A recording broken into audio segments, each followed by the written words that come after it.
మీ అందరికి కూడా శుభములు తెలియచేసుకుంటా ఉన్నామండి. క్రిస్మస్ అనగా అందరికీ ఎంతో సంతోషకరమైనటువంటి దినం. యేసు ప్రభు ఆకస్మికంగా ఈ భూమి మీద జన్మించలేదండి.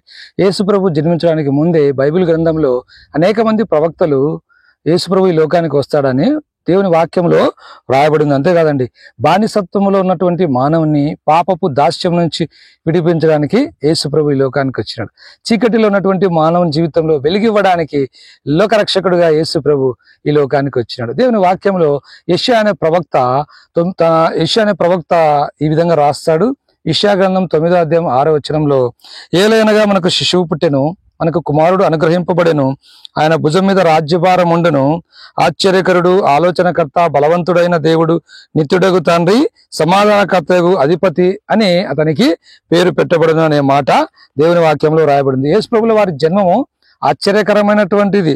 యేసు ప్రభు మానవ కలయిక ద్వారా కాకుండా పరిశుద్ధాత్మ ద్వారా ఆయన మరియను కన్యక గర్భమందు ఈ లోకంలో యేసు ప్రభుల వారు జన్మించినాడండి. యేసు ప్రభుల వారు 2023 సంవత్సరాల క్రితము ఆ యొక్క మరియ గర్భాన జన్మించినాడు.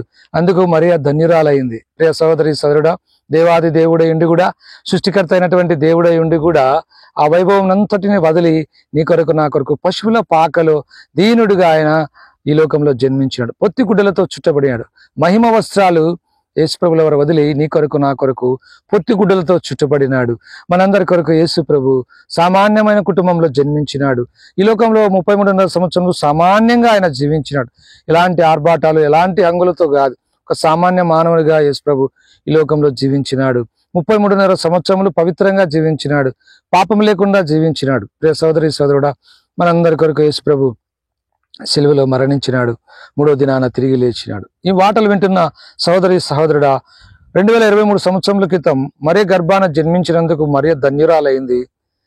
ఈ మాటలు వింటున్న నీ జీవితంలో కూడా యేసు ప్రభు జన్మించాలని కోరుతా ఉన్నాడు.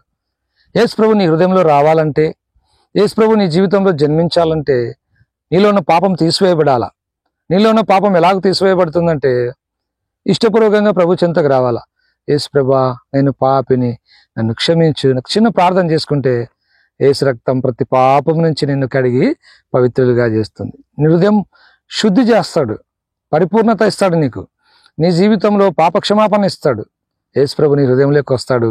నువ్వు కూడా ధన్యుడవుతావు, నువ్వు కూడా ధన్యురాలవుతావు. దేవుని వాక్యంలో ఒక మాట రాయబడి ఉంది, యెహోవా తమకు దేవుడుగా గల జనులు ధన్యులు అనే మాట రాయబడింది. ఈ లోకంలో డబ్బున్న వాళ్ళు ధన్యులు కాదండి, పేరు ప్రతిష్టలు ఉన్న వాళ్ళు ధన్యులు కాదండి. యెహోవా తమకు దేవుడుగా గల జనులు ధన్యులు.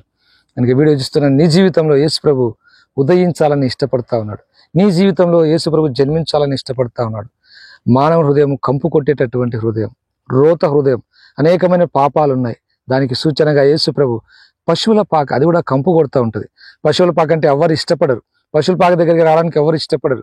అలాంటి పశువుల పాకను యేసు ప్రభు ఎన్నుకున్నాడు. ఎందుకో తెలుసా? నీ కొరికి ఆ పశువుల పాక నీ హృదయానికి సూచనగా ఉంది.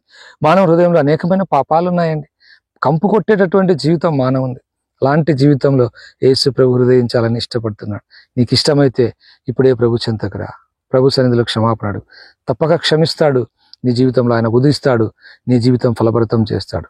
అలాగే ఈ క్రిస్మస్ నీ జీవితంలో నూతనమైనటువంటి జన్మ నీకు ఇవ్వాలని, నువ్వు కూడా నూతనమైన వ్యక్తిగా మార్చబడాలని యేసు ప్రభు కోరుతా ఉన్నాడు. సోదరి సోదరుడా, ఇప్పుడే యేసు ప్రభు చెంతకు రా. దేవుడి కొన్ని మాటలు దీవించిన దాకా. Praise the lord.